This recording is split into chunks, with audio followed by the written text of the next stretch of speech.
And so we started. So I went around to the benches every day on the guys that were volunteering and showed them how to correct the face and the nose and the nostrils and put a cue in the nostril and all these things. And in 18 months we had it completely finished and turned it over to the zoo.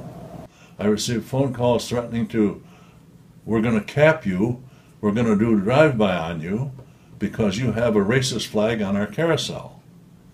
I actually, when they first called me, I had no idea what they're talking about. We don't have any racist flag on there.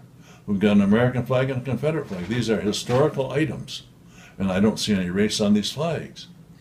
There may be some that do, and my heart goes out to them if they are that racist and bigoted that they would actually see a race on these flags. These are American flags. We had a civil war. 700,000 people were killed.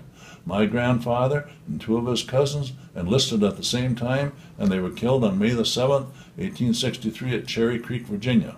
So of course I fly the Confederate flag on May the 7th, and again on Flag Day, June the 14th. I've done that for 40 years, and for about 40 years, and I'm going to continue because that's just a tradition. He said, what do you think? I said, I think they should leave it alone, and we should stand our ground. It's true they have the right to an opinion, but we do too. And it's not hurting anything, and it would just be a tragedy to try and change the history of the United States because a couple of people think that there's no such thing as a Confederate flag. I said, no, don't do that. If you are going to be adamant about it and do that and acquiesce to their skin pinching demands or whatever it is, their racist, bigoted attitude, let us paint over the flag and put a cross of St. Andrews on there. It won't offend anybody, and this would solve the problem. Oh, she said, that's a good idea, let's do it.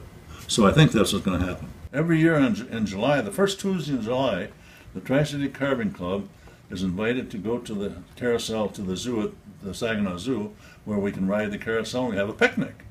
So we bring our children and great-grandchildren, and we all have a picnic, and then we ride the carousel, and they hold hands and giggle and just have a wonderful time. And that's what this was designed to do, to create a better quality of life for the people living in this area.